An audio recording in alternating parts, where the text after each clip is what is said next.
The flame-grilled Whopper from Burger King. The most food-filling burger. Is it, though? Is that? Yes. A slightly better version of you. I don't understand. Just like the new Whopper that's juicier and tastier than ever before. Same, but hits different. That's my line now. Oh, sorry. Whopper never tasted so good. Order now on the Burger King app. This is the Go Radio Football Show with Burger King. Order the ultimate food satisfaction with the Flame Grilled Bacon Double Cheeseburger XL. Order your Burger King delivery now. Let's go! Well, when we left the studio last night, Rangers had lost 3-0, as you know, against Brann. Aberdeen 6-0 against AEK Athens. And so, could Celtic do it for Scotland? And then they were a goal down. So I reckon, Peter, it was 10-0 against Scotland at that point. Rangers bottom of the Europa League table. Aberdeen, as we know, bottom of the Conference League. But then a turnaround and Celtic winning 2-1 last night. Yeah, it wasn't looking a great night, Paul, I must admit, for Scottish football. But then Celtic turned it around and I thought their performance was excellent. They played with a little bit of desire, commitment, all the things. They missed chances, but the great thing about Negrini kept going. Johnny Kenny coming on was excellent. I thought he worked the back line really well. He missed a few chances, but any striker will tell you they've got to keep going in there. And they got their just rewards in the end. But it didn't look like that. As you say, the two injuries were terrible. The timing off them. Iniacho after, I think, was about 2 minutes. And then you've got Alistair Johnston, unfortunately, as well. So that was a massive blow. And that's the downside of the game. But the performance was much more like a Celtic team, a lot more, positive. Taneki was running at the back line, making them defend, lose the ball at times, but you don't mind that as a Celtic winger. That's what they're always told to do. Try and do the right things by being positive and taking full-backs on. So it was a big performance, and great credit to the support as well, because they were really noisy last night and they got really behind the team. They could see they were struggling, obviously, with injuries coming on, but young Donovan come on and done really well again. I think he's one of the best crossers at the club, and he makes a difference on that right-hand side. So it was a great night all round in that way for Celtic, not for the other two. Peter Grant is here. So former Aberdeen and Rangers star is also with us, Richard Foster. Richard, what a night for the Dons. But for Rangers, great expectations, I think, for Danny Rühl, but it didn't happen. And you heard the outburst later by the captain, just saying, just not good enough. He was raging. Yeah, and I would hope he said all that in the dressing room, because to come out and say it in the media, I'm not saying I agree with it in the media, but I agree with it more if he's already said it to the players in the dressing room. I don't think it's his place. I think that's, dealing with the media stuff. You can come out and say you're disappointed, but he went very, very heavy on how bad it is. He said we're a disgrace, didn't he? On the back of Butland saying, he doesn't know what goes through players' heads at times. So it seems like there could possibly be a disconnect in there, and that's not what a new manager needs coming into the building. And I think that probably opened his eyes, because I think sometimes you can watch games and you can tell when a team played poorly. But I think when you're in there in the midst of it and you see that level of performance, he's probably realising he's got a bigger job in his hands than he at first thought, because where do they go from here? There's usually a bounce, they call it, a little bit of buzz. A new manager's coming in, everyone's going, look, I'm fighting for my place. I'm not sure it looked like any of the players were fighting for their place, but still, I think it was about 57 minutes I see Mikey Moore coming on and Finlay Curtis is sat on the bench, and I just think, what is it they're trying to achieve now at Rangers? It's a real worry, because they're going to need to get better. They're going to need to get a lot better, certainly defensively, really, really quickly. Otherwise the season, it started off terribly, but it's going to become absolutely disastrous very, very soon if they don't start even looking like there's, I said it for a few weeks now, Celtic haven't been scoring, but they've been looking like they're nearly there. Last night, on a different night, they score 7 goals. So that, but with Rangers, you haven't seen anything. You've seen maybe a half in the game where Stevie Smith took charge in terms of their intensity and their tempo, but beyond that, what have we really seen? What have we seen from £8 million or £8 to £10 million Chermiti? What have we seen there?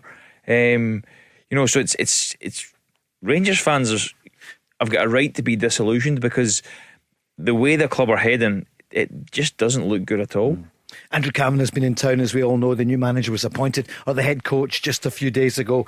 But it was the same old story. And at Bergen Airport last night, then it was Patrick Stewart and Kevin Thelwell again in the firing line from fans. And we don't want to see that. But it's the same underlying story. They're not happy with the recruitment. They're not happy. It's a new manager, but it's going to be really tough for Danny Rühl. Peter, we don't want to see that at the airport. It's absolutely ridiculous, Paul. These guys should just be lifted and threw out. They're getting too close now. It's a ridiculous situation these guys are putting. During the game, we understand there's criticism, there's a frustration with supporters. We understand that 100%. But you've got to take the Rangers jersey off, and you've got to remember they're human beings. Yes, you're not happy the way they've done their job, but you've got to make sure that this just doesn't sneak in, because you cannot abuse people. You couldn't walk up to people in the street and do that, you'd be lifted. So what's the difference when an airport, when people are making a go for you? Did they think anything was different going to happen last night? Genuinely, I said to you the other evening I was on, what's going to change? He had 2 days with them. Unless he's going to bring defenders in that couple of days, nothing was going to change, Paul. And I look at it last night, and the thing that surprised me about Danny Rühl, and I know Richard's talked about Chermiti there, he had a big chance with a header, he should score. Yes, The ball that comes across, he's in the box himself. I think he's got to make a decision whether to go near or he's got to go right in at the back post. So that was 2 chances. But please believe me, McCoist and Hateley could be up front in that team for the way they played. Because every time they got the ball, it'd go to John Souttar, Jack Butland, Jigger, or the opposite way, back, and then launched up the pitch with 2 midfielders coming towards the ball. So now they're 100 miles away from Chermiti. The service was ridiculous, to them. The gaps were massive. And listen, I'll try and stick by James Tavernier at times and whatever, but last night, that is the one night he should have shut his mouth. Because he was awful with the ball in his hands, the ball at his feet, his positional play, and for the goal, dearie me, the first goal. Wow. Defensively, we keep talking about him. The ball is on the other side of the pitch as a fullback. Magoma gets a lot of stick, but he was in support. Tavernier's got to be around. Where is he? And John Souttar as well. He's got to take responsibility, because his job's to be saying to James Tavernier, you get in here. I think the 2 most experienced players. 100%. So coming out and slaughtering players and teams, hey, look in the big mirror, son, first before you start having a go at your teammates. And I don't care if he's had a go in the dressing room. His positional play in his first half, as I say, taking throw-ins. I felt for the boy Chermiti because I knew he'd get a lot of stick. The big thing I'd have said to Danny Rühl, I'm looking at that Rangers team, Paul. Every one of them likes the game in front of them. Every one of them. So why play out when the midfield comes short and it goes long and then they haven't got the legs to support? Honest to goodness, you couldn't play that with you. What does Chermiti do? But see if the ball's played direct to him. He's good at flicking the ball on, but there is nobody within 40 yards of him. So I can't understand why their game plan was to play out. It's not an overnight fix, is it? Let's hear. We'll go on the line to the moment or two. 0808 17 17 700. Contrasting fortunes last night. It was the week when it was about Honda Civics and Ferraris. What was Brendan Rodgers' take last night after the win? Any more car analogies? Yeah, I think it's sometimes like at the weekend with players, you have to be harsh to be clear, and then you hope that you get that reaction, that these players know that I'm with them always. I spend my life dedicated to making this team better, making the individuals better, helping the club progress. And at the weekend, it's not good enough. So tonight, we weren't quite the Ferrari, but we're Range Rover Sport, I'll go for tonight. So, hopefully we have no more Morris Minors in the performance. Not that they're a bad car, they're a fantastic car and amazing. So, but no, I think we showed the level with determination tonight, and that's what I expect to see going forward. Searching for every sponsor, not to offend there at that point, I think, guys. I'll be telling Brett Gilder and John Maguire. Indeed, yeah. At Rangers, this was the captain, then afterwards, a 3-0, what would we call that? A drubbing? Because Brann are not the biggest team in Europe, and Rangers should have competed, and they did for a little while. But here was the captain afterwards. He was brutally honest about their performance. It's just a disgraceful performance, simple as that. It's all the years I've been here, it's for the consistency of poor performance that we're putting in. I've not experienced it before. Some of us show our aggression after the games, after we get beat. You expect all the lads to take that in, but all individually we have to look at ourselves much, much harder, because it's, you can get instructions from managers, but we simply have to put that on the pitch and we were just second best. First ball, second balls, not enough fight. And I shouldn't be saying that for a player of Rangers. That should be the given.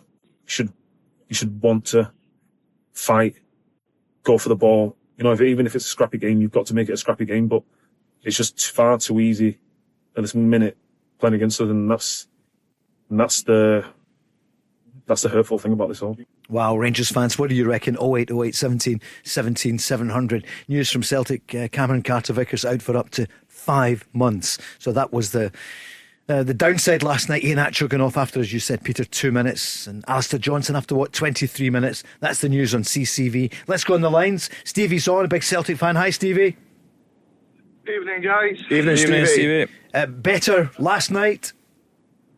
Again, I watched all 3 games. I just recorded them and then watched them back, guys. But I think the main common denominator was character.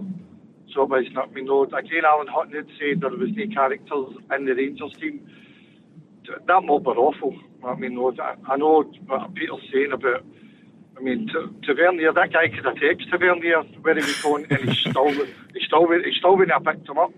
But I think obviously when I watched the Celtic game, Negrin could have scored a double hat trick, Peter.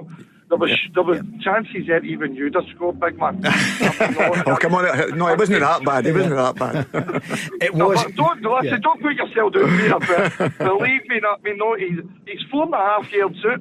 And he's trying to do the fancy, and he did it by the goalkeeper.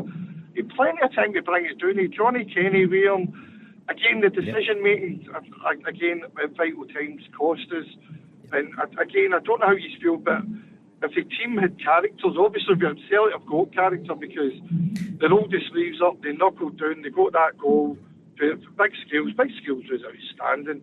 Every outball goes to Liam Scales, and he's trying to get passes, and eventually he just said enough. He went, I'm going to do this myself. And he went and scored. He got us back in the game. But the Rangers game, there was no characters. No. I know the guys just in the door. But yeah. I think obviously, getting slagged and saying it's disgraceful. I'm sorry, mate, but you were part of that. That's what Peter just said there. Richard, it could have been the full set last night against the Scottish teams, and for Celtic, can you imagine, because Negrin had so many chances, you saw it as well, it could have had 6, no out and out striker there. There would have been. Could you imagine the Celtic fans afterwards if they hadn't got those goals? And I know you can say, look, the scoreline is 2-1 Celtic, and that's what we kicked off with. Well done, Celtic. But my goodness, that was a let-off for the recruitment, the board, whatever it is. Yeah, I think everyone would have, had a huge sigh of relief after that, purely for the fact that, like you say, it all comes back to the recruitment in the summer. And I know we're beyond that now, and we're here saying, look, the board can't do anything at this moment apart from make sure they've got targets in January. You're looking at injuries now. They're possibly going to need to bring in 4 or 5 players, so they best make sure they've got targets, because that's what the Celtic fans want. It's definitely what the squad needs. They need that injection. I thought, to be fair, Johnny Kenny getting as much game time as he's had in a while, was lively, he was energetic. Yes, he missed chances, but he made a difference. He was infectious with his appetite for the game, and you think he looks like a player that if he gets one, he'll go on that run. Do you think? I think so, because he makes all the right runs, and he continues. He's akin to Dessers. He keeps getting himself in those positions despite the fact that he's missing chances. And I think that, yes, the Celtic fans would have vented their frustration at the board, but I do think it was a huge victory for Celtic. But I just think the level of performance and energy. Now, I know they're not playing against a team who's sitting. We know that. But if they adopt that and bring that level of speed and energy to their attacks, not many teams in Scotland can live with that. And I think that's what they need to do. And you know what? Within that, they will miss chances and they will miss passes and they'll get tackled and the ball will turn over. But Steve, you can tell me if I'm wrong here, but as a football fan of all football, I love seeing that more than this control pass. Before we come to you again, Stevie, Peter, what did you make of Johnny Kenny? That first one he went for put the defender under pressure, and he was away. It's the best I've seen him when he's played in any of the games, and he's had the longer minutes on the pitch, which made a difference for him. I thought he moved like a striker. Richard touched on it there. His movement was great in the box. He should have scored with a couple of opportunities. The big concern is, as we spoke about for the last couple of weeks, Ian Atcher gets injured, Johnny Kenny's your next in line. So you're thinking, right, okay, Johnny Kenny's in now. Right, he usually changes the striker after a period of time in the game. Right, who's next then? Because Shannon, that's not been nowhere to be seen. That's a concern now, because you've got a right few games between now and the transfer window. You know, this is when the midfield have to step up. And to be fair to Brendan last night, bringing Arnie Engels and that back in, he's got goals in him. Negrin's got goals in him. I didn't see Negrin. Every time I've seen Negrin playing wide right, he never does anything. You said that here months ago. He never does anything. But last night he played inside. He was running a little bit and more inside and more effective because he was coming off the line, not standing out there. So it'll be interesting to see what Brendan will do come even Sunday, because you're talking about Carter-Vickers not been out, and you can guarantee it's a cup tie on Sunday in the respect that the ball will be coming in your box constantly if he set plays, and that is a massive worry for me with Celtic with crosses, because you still don't get enough contact. And I think Stevie's right. The one thing I've been critical of Liam Scales, because I agree with Stevie, I think he's been Celtic's best player consistently this season defensively. His distribution's been really poor, but he put 2 fantastic balls through last night for opportunities last night. 2 long passes through, and they were brilliant passes, and it was big opportunities. So he added that to his game, and I would like to see him do that more often. So it's going to be interesting to watch it going forward, because you talk about the injuries, how these guys respond to it. And the 2 young boys last night, to be fair to them, were excellent, and they played a big part in Celtic's success last night. Stevie? I can't disagree with the guys there. Obviously, what Richard was saying there, it's see to me though, I mean, and again, obviously, I mean, I was a Celtic fan a long time, and you've got guys like Sean Maloney and all that who were thereabouts. That means Simon Donnelly and stuff like that. Yeah. But we always had like the big main strikers. And when I was watching it last night, I mean, I was sitting going, did we miss the boat by not getting Vardy? Because that game would have been up Vardy Street. So I would have, I mean, just put the ball in the box and he would have buried it. So he would have, I mean, no. Peter's eyebrow went up there. Is that, are you agreeing? No, well, I said at the time, if you weren't to get anybody obviously at that particular time, Jimmy Vardy won't say spaces in behind, he wants to run. And I think Celtic are a better team when they play forward quick. I think that allows Hatate to lift his head and go and make a pass quickly. I've said it the last few weeks here, people are critical of the midfield area, and I can only talk as a midfielder because we're talking about when Dodds in here. You're in the union. And I say, well, if you look up as a midfield player and you've not got a striker to play with, there is a problem. If he's standing still, you know, or he's not moving, you're standing right, what are you going to do? And then you've got to put the ball in there and end up passing the ball back. When Celtic have got a striker that's willing to run, and to be fair, young Johnny Kenny last night did that. So that allowed the game to be stretched a little bit and allowed Celtic's base to play, and it allowed their midfielders to play. And I thought you've seen a better all-round performance for the full Celtic midfield because of that. Any word on Maeda? I don't think we have heard yet, have we? If he'll be back. No, his was a hamstring, I think, last week. I think in the Motherwell game, I must admit, when he scored the winner, I thought I seen him limping, I must admit, after the game and holding his hand. And I thought it was maybe a bit of cramp at that particular, because he went away with Japan, but didn't play the minutes over there. So that's a concern, it's a hamstring as well. You should know by now that Maeda doesn't get cramp. No, I know that's exactly. Cramp only gets Maeda. Who comes in then for CCV? So that's a blow. 5 months, up to 5 months he's going to be out. Who would you bring in? Trusty? Or I don't know what Trusty's been, but listen, young Dane Murray's not done anything wrong any time he's played. He's not done anything wrong whatsoever. And I think, listen, as a young man, all you want is an opportunity. And if he's more available than Trusty is, and the manager thinks he's got more game within him, I would go with Dane Murray. You know, and I think he'll never be more tested at the start of the season than he will be on Sunday, because you can guarantee Derek will be looking and think, okay, they've got Liam Scales, but after that, who's going to hit the ball for them? So the ball will be coming in constantly in your box. But Murray's never let them down at any time. And as I say, Trusty, I don't know where he is with the game's ball. So at this moment in time, I think game-wise and ready-wise, you need to go with Dane Murray if Trusty's not available. Richard, it's going to be, it's not a baptism for him, but if it is, my goodness, Tynecastle Hearts. Well, you know, you've got Shankland in there, clever striker, strong, movement's very good. And regardless of who it is that comes in, Shankland will be playing on them. And their message from all set plays, from free kicks, from corners, will be avoid Liam Scales, because he does defend the box really well. He does head the ball out of danger, whereas a lot of the other guys, Peter was speaking about it before, and you're saying that it's never a dominant header. The ball's still in a second phase because they don't clear it. You're looking at if that is the back four of Donovan, Murray, Scales, and even Tierney. Tierney's not really aggressive in the air. So yeah, the Celtic backline should be prepared to defend their box. But if they play with that intensity going forward, the amount of times they need to defend their box will be less than they have done previously. So it's always a counterbalance. Celtic typically control games, but if they can control games and play at that pace and that tempo, it will be very, very difficult for Hearts to hurt them. But every single set play will go right in on top See, of we're that talking defence. about that, Paul. You're talking about tactics today, and Richard was talking about it earlier on, how things change. For me, the tactic to Celtic is now simple things like don't give away cheap free kicks, don't be giving away silly corners. If you can clear the ball, clear it up to the halfway line, not just out at your 18-yard box. Simple things like that, because don't allow Hearts to put pressure on with long throws and that into your box. So they all become massive, just kicking the ball out for a throw-in. You've got to be thinking about the game all the time. Don't just head it straight out the pitch when you can head it up the pitch. All these wee things become a tactical thing because you're playing against a team like Hearts who are going to ask questions of you. 2-1 Celtic. This is Brendan Rodgers at the end. I thought the performance was outstanding. As disappointed as we were at the weekend with the performance, I thought that was a really, really good level. So obviously picked up the injuries early on, so that could have disrupted it. But the two young guys that come in, they worked their socks off and contributed to the performance. We went behind to an absolutely brilliant goal. But I just thought throughout the game we looked really creative and had lots of opportunities to score more goals.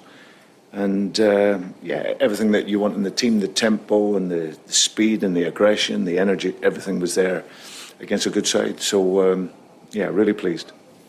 The Range Rover Sport. He spoke to Sky Sports this afternoon and he addressed the Cameron Carter-Vickers injury. One that obviously not mentioned is Cameron Carter-Vickers. So he looks like he's done his Achilles, which can be anywhere between 3 and 5 months. So we just await confirmation of that, but it's not great news. So, but we'll see where that one goes. Yeah, well, Cam's been a very important member of the squad, of course, and been a great centre half for the club. But what I always think it does is it opens the door and gives an opportunity to someone else. That opportunity came to Liam Scales, and he's been brilliant in my time here. And you've seen his performance last night. He was so good. And it'll open the door for someone else to come in and look to perform. So not good news there at all in Cameron Carter-Vickers. Stevie, thanks for your call. Peter, we'll talk about that and we'll talk about Rangers after the break. This is the Go Radio Football Show with Burger King.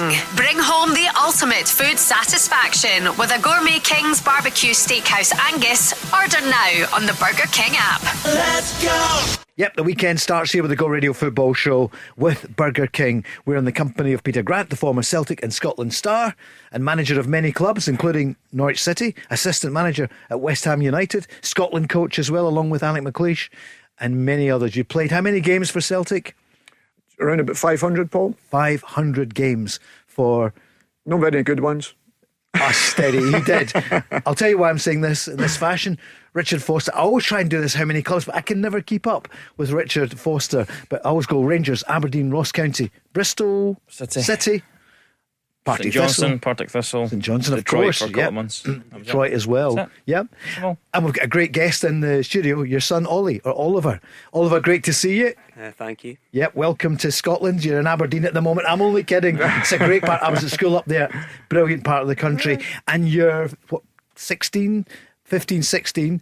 14. 14, oh my goodness, he's tall. Exactly. Yeah. And you're on the books at Aberdeen, at the Dons. Yeah, I am. Yeah. What's your position? I'm a left winger. Left winger, yeah. Ooh, great. Big left winger. Yeah, absolutely. I'm at right back. Yeah. Hey, January window. He's quicker than me now. Yeah. So great influences in your career then, apart from your dad, of course. But you must be really proud of him.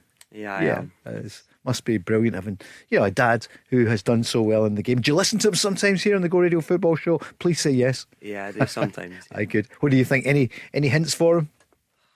Nah, I think he's doing just fine. How nice. Taught him well. That's right. I was going to say chuck it. No, far from it. Hey, Paul, listen. You're getting a bit more gallus. Exactly. Don't give that to Barry Ferguson, do we? So Barry, not with us tonight, but Richard, thanks a million for coming in, and Ollie as well. Friday night, where else would you want to be here? Fish shop, Nando's or Burger King. Yep. Burger King, yeah. Sponsor of the Go Radio. Whopper. Right, well, listen, and it's been for weeks now. You know, the Rangers fans really not happy, as you can imagine.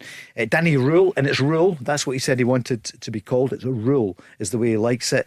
And I think everyone, you kind of feel for him. You know, it's not his squad at all. But it's a long way between now and the window. And there's a cup semi-final, of course, on, 9 days? 8 days? Wow.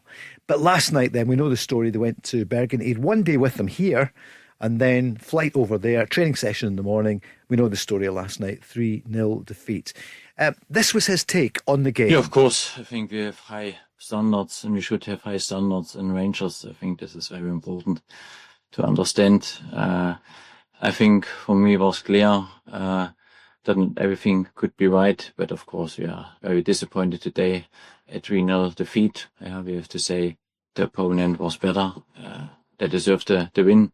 They were more aggressive, they won more second balls. And yeah, I think today I saw a lot where we are at the moment. What is the reality?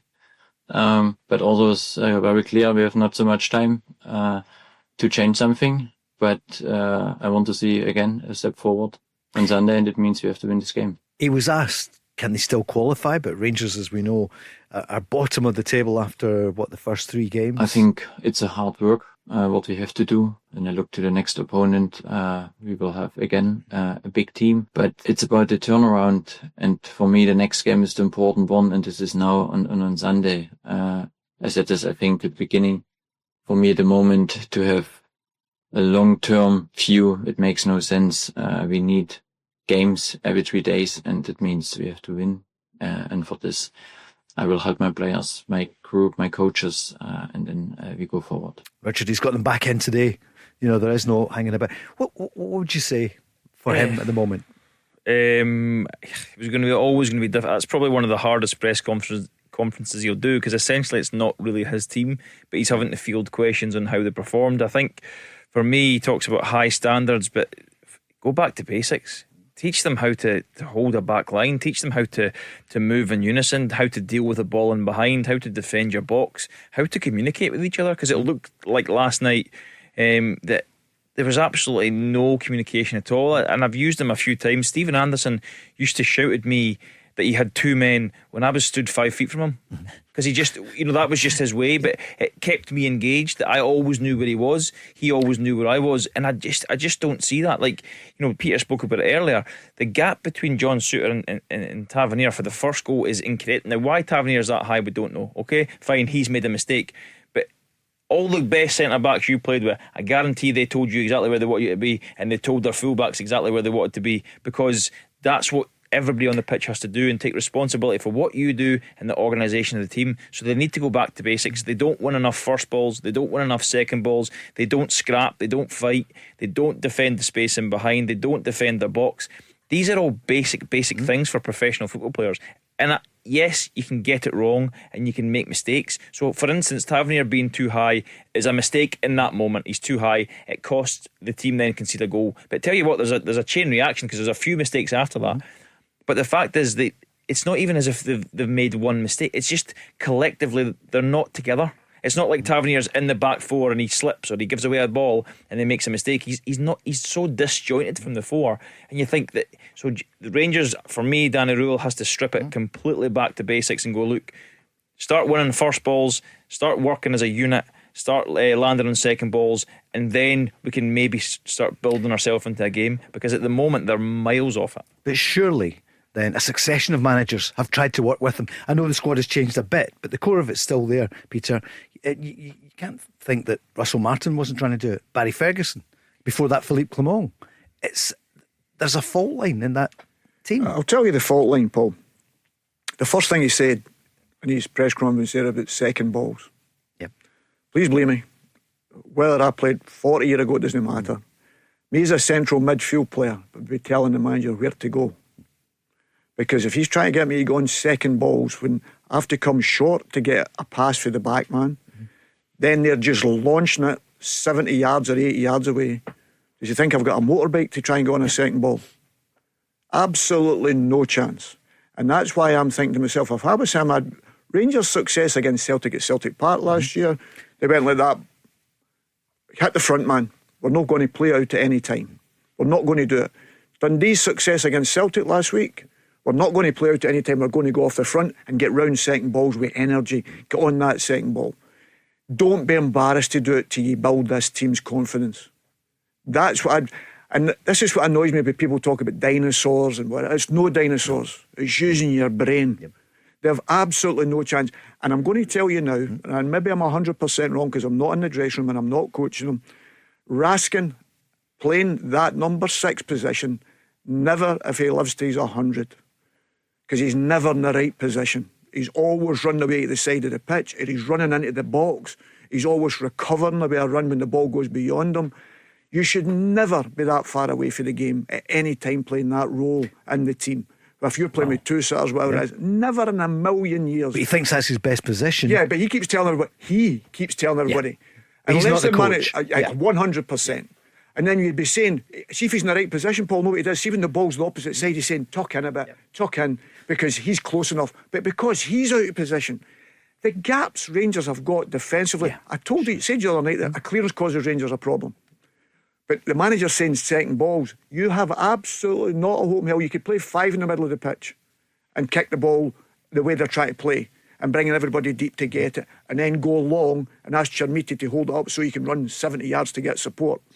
All the very best if you're going to be able to do that. The thing is, it comes to the players as well, because I can guarantee you, Peter, the first time you come short and the centre half tubes it over your head, you're telling them, by the way, either you play me the ball or you're telling me that you're going to go long, fine, and if you're going to go long, I'm not even coming to show for you. But Richard, but they don't talk to each other. They don't communicate. Why?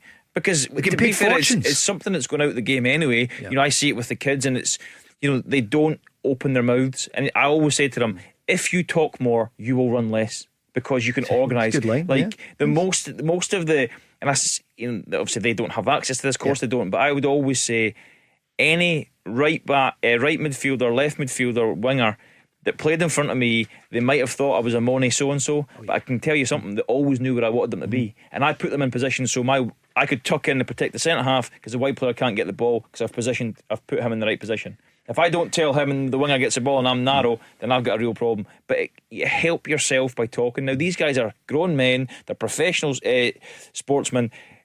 At some point, you need to take responsibility for your own part in that team collective. It's not always a manager. And if you keep going short for the ball and they keep tubing it over your head, at some point, you're going to open your mouth. Or you're going to just change your game and go, right, I'm not going short, because I don't see the point, because you're not going to pass me the ball anyway. But also in there, Paul, if you look at even... If I'm looking at that game last night and the ball goes even into Raskin a couple of times it did, or Rothwell, what did both of them do? Passed it straight back to the goalkeeper or the 2 centre backs. By the way, and if you freeze frame it, they had 30 yards to turn into. 30 yards to turn into.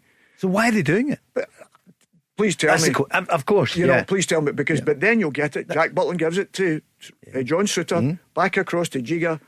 Then it goes to one of them, and they'll either go the other way and they'll launch it, and then they're saying, oh, the boy Chermiti's got to do better. I'm like, even if he caught it with his hands, Paul, and held it for a couple of minutes, that was the only time he'd get support up.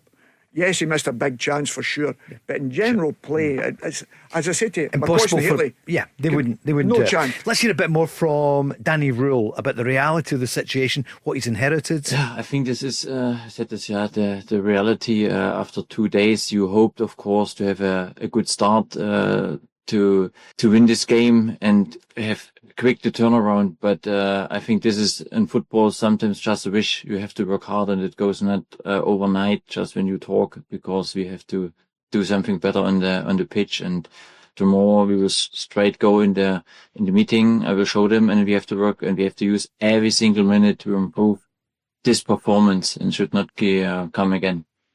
He was asked about Chermiti, and it's almost inevitable. But Peter, I hear exactly what you're saying there. It's not, and he was isolated. But this is the head coach's take on him. I took him today because I saw a very last high line, and he has power. He can go deep.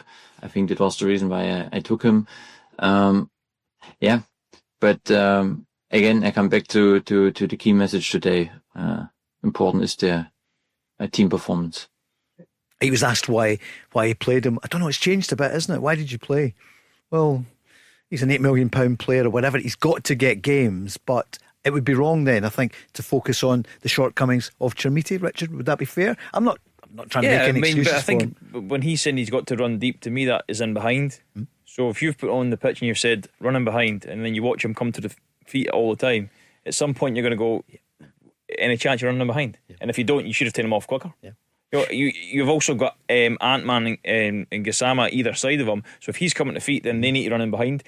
We're almost, I say a lot of teams have got so caught up in how they pass the ball to each other that they've forgot the biggest or the most fundamental aspect of playing football is you need to run.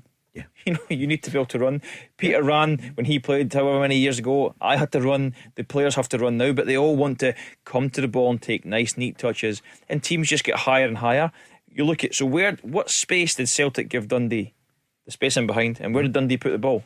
In behind. And it caused them. What was problems. the scoreline? You know what I mean? So it's I know it's not always as simple as that. But if you've put a guy on the pitch and say, I want you to run deep or run in behind, and he doesn't do it, well, then you're taking him off, saying, I don't care that you're £8 million. Like, run in behind the defence to stretch the defence, because that creates space for your players to go and play. But now I get it, it's really tough for him because he's just in the door and they've had so many different messages. But that one's pretty simple. Right, I don't want you to come to feet, I want you to run behind. I don't see how it can be any clearer. Richard, but think it's easy, Paul, to have a go at him. Aye, it is. But he's the most expensive player. 100% it's easy. If you watch that game last night, people go back and say, right, but forget his Chermiti, forget the connection with Kevin Thirlwell, all this and the monies it's paid for him. Let's look at it and say, right, what could this boy done here? He should have scored with a header. Another chance that the cross came across the box. He should be more like a striker, sliding in either at the back or coming across the front of the centre back. That was probably the only two things I'd have said within the game, because the rest of the stuff, the passes he was receiving, where he was receiving, he could have run in all day. Yeah. The actual quality of Rangers was awful. Jack Butland saved them, didn't he, early on? He had a few. Yeah, but Paul, it's week in, week out. But he's to blame as well, because distribution. He's given the distribution to the centre back who's launching it. Now, as I said to you, as a central midfield player, I don't care. I'd have been saying to them, you do that one more time, I'm getting you in that dressing room at half time, because you're making me look like a fool here. The manager's getting no stick for not going on these second balls. We can't get anywhere near it. Because, and Rangers, I'm telling you, this Rangers team at this moment in time are a team that want the game in front of them. I said to you last week, Paul, if he keeps going with swinging two centre halves, whoever they are, he's going to have a major problem. The two centre halves together, whoever they are not good enough to play together. So he'll have to sacrifice somewhere to get a third defender in there to stop them shipping goals, because they've not got the quality of player that can stop them shipping goals. So, unsurprisingly, it wasn't a surprise. The Rangers fans who travelled were far from happy, and the manager went over and spoke to them. I think at first I apologize for this defeat and this performance. They travel a lot for the team. They're always there. This club has a lot of patient fans, and they deserve this. And this was for me very important to show that I understand them. But I said as well to them as well. I working very hard to improve this group of players, to step up and get results.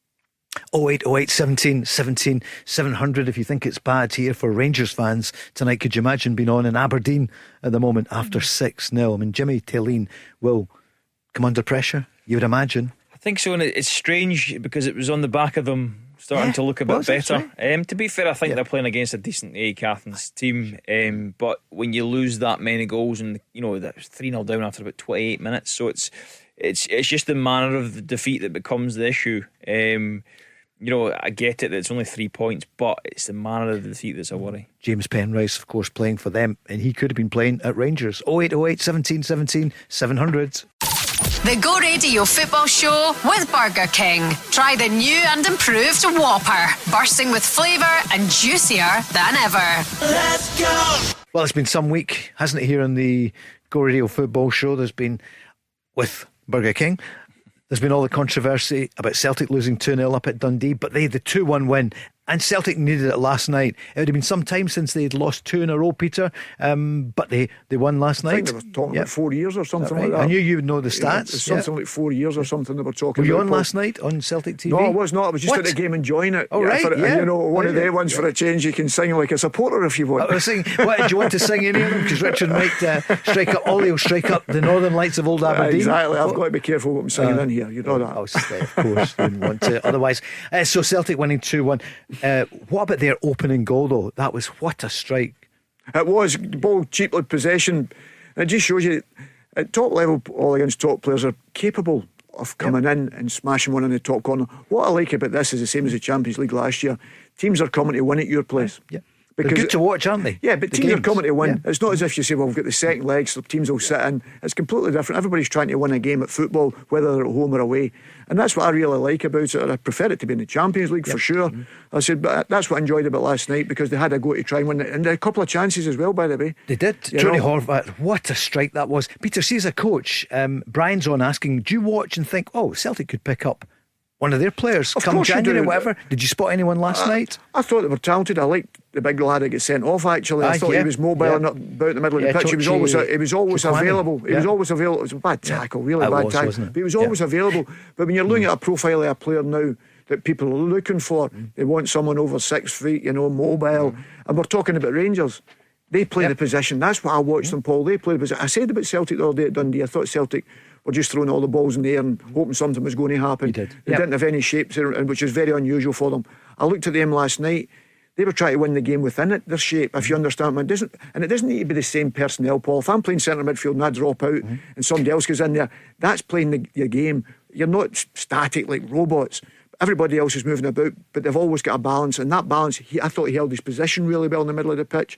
And I thought they were very well organised. They had a goal threat, and they knew they had the chances at set plays. I thought the big captain should have actually scored the one he headed by the back post. And that was a big moment in the game. They hit the post as well. 61 minutes, you're beginning to think, the Celtic fans would think, oh no, don't tell me it's another night. But there it was, Liam Scales who stepped up, Engels of course, and Donovan involved. Quick corner, they executed it well. The manager praised the Irish international defender afterwards. Consistent player in all my time here. Been absolutely fantastic. He's been a real robust stalwart for the team. You see how strong he was tonight. He can score goals, and I said before that we need everyone to be contributing to goals. But the goal comes from us playing at the tempo and speed. We get the ball in, we get it going quickly, and then he makes the finish look a lot easier than what it was. So I thought he was one of our real outstanding players tonight. Of course, 3 minutes later, it was Nygren. He finally got one of the headers. There'd been probably about 3. Engels' corner again. I mean, Engels did have an effect. We haven't seen too much of him recently. This was the manager speaking about the international. Yeah, I think in fairness to Arna, in all the European games, you look last year at Champions League, he was very, very good in them. Sometimes it's been in those games where it's really compact, it's really tight, because his qualities are his athleticism and getting around the pitch, and of course if you're playing against teams that are really tight and compact, then sometimes that's can be a challenge. But that's where he's getting better. He's learning, and he just I just felt that we needed that sort of triangle back again in midfield, and like I say, his response, his work rate when he on the training ground. He's got his reward for that tonight, because I thought he was really powerful and played so well. So yeah, really pleased for him, and now he wants to stay in the team now. Paul, a Celtic fan, is on. Good evening, Paul. Yeah, hi Paul, hi Peter. Evening, Paul. Evening. Richard's here as well. Hi, so yeah, sorry. No, not at all. So at the game last night, yeah, I was at the game obviously. My kind of summing up was, I thought first half was much the same. It was a hard watch, but the second half, when they upped the tempo, even if they weren't all playing at the top of their game, just the energy you could see, it worked. It worked, and it brought something that hadn't been there before. My kind of, this is my positive and negative. It's just more so to Peter. Now, it started with Alistair Johnson, right? Now, and he went off injured. Peter, can I ask you, why did they not start with Donovan and bring Alistair Johnson on with half an hour to go and try to ease him back in? Because was this not always going to be the big kind of rushing him back in? And the boy Donovan had done fine. No, I agree. I agree with you, Paul. I don't know what. Obviously, Alistair Johnson's was a hamstring injury, and I'm led to believe he only started a week passing Monday back training. Well, that was all the press reports. He'd only come back in with the team and whatever. After being out that period of time with a hamstring injury, it's always a worry. And I'm not sure he'd have had any games. Maybe he'd had a practice game or whatever, but I'm not sure. In practice matches, in training, as Richard will tell you as well, you know when you're running, you don't go full out. If you've had a hamstring injury, you can pull up a little bit. But in a match, when it comes to a match, you're striding, you're making sure you're defending properly. People are going to be asking questions on you. They're not worried about you having an injury before. They're thinking, oh, he's not running quick enough or whatever. When he was in the run, that was always going to be the test. And unfortunately for Alistair, you could see right away when he put his hand to his back, and you knew right away it'd gone. And it's a massive blow. But I agree with you. I mean, Tony Ralston, I think, he's a warrior. He never lets you down. People question his quality at times, for sure. But I think Donovan, at the time, I was surprised was left out the side. I thought it was only maybe just to give him a breather for one game. Because personally, I think he's the best crosser on the right-hand side that we have, no matter who we play. And that's including the wingers, whatever. So anybody that's going to cross a ball with quality is going to be Donovan. So I think that's a massive plus. But also I think Brendan's talking about the space for Arnie Engels. I think that's because sometimes the fullbacks are far too narrow. There is no space. Whereas if you stretch the pitch, that allows Arnie Engels to run. But also if you've got somebody like Donovan out there who can go and deliver, and that's why I was surprised he never come on at Dundee last week with Dundee playing 3, so he can get crosses in behind them. So I'm a big Donovan fan. I thought he'd done really well last night, and I'd have no qualms of playing him Richard, this week. As a fullback, do you agree? I think he's done really, really well. Very difficult to come into a team, like Celtic, and I know you're surrounded by good quality players, but it's still there's a huge pressure on you to perform and play well. But he doesn't look fazed by it. Because and what I mean by that is, typically when you come in and you're a young player, you keep it simple. You don't try to run down the right and cross the ball in because you think, I'm a bit unsure. But we don't see that from him. We see confidence, we see quality. I agree with Peter. I think the game against Dundee was crying out for cross balls. I think Tierney put 2 in early, and Iheanacho had probably a half chance from both. One with a poor touch, and then obviously they missed the header. But it was crying out for that kind of delivery. And I think at the moment he's ahead of Ralston. I think he gives him a different option. Ralston to me would be the right of a 3. I think Ralston could play there, whereas I think Donovan could go and play as that wing back and get up and down the right hand side. Especially Richard, I don't think we have a crossing right winger.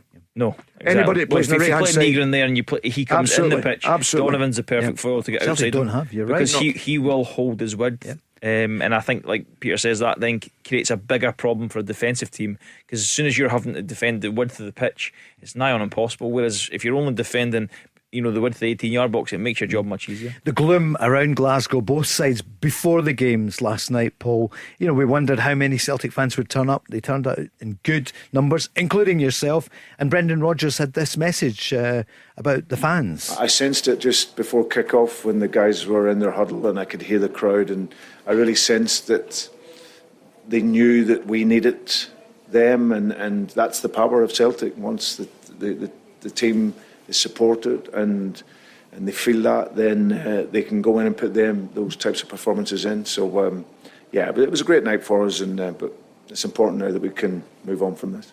Well done, Paul. The manager's happy with you and the fans. But it shows you the difference, doesn't it? But Paul's right there. Yeah. Paul's making the point there, playing quick throw-ins, quick set plays. Yeah. That tempo, that's what Celtic fans need. Always need, Paul. They want everyone played. That's why you win games at Celtic Park. You blow them away because the fans are excited. You'll give the ball away. Some of the football's not good. You'll make a bad pass, whatever.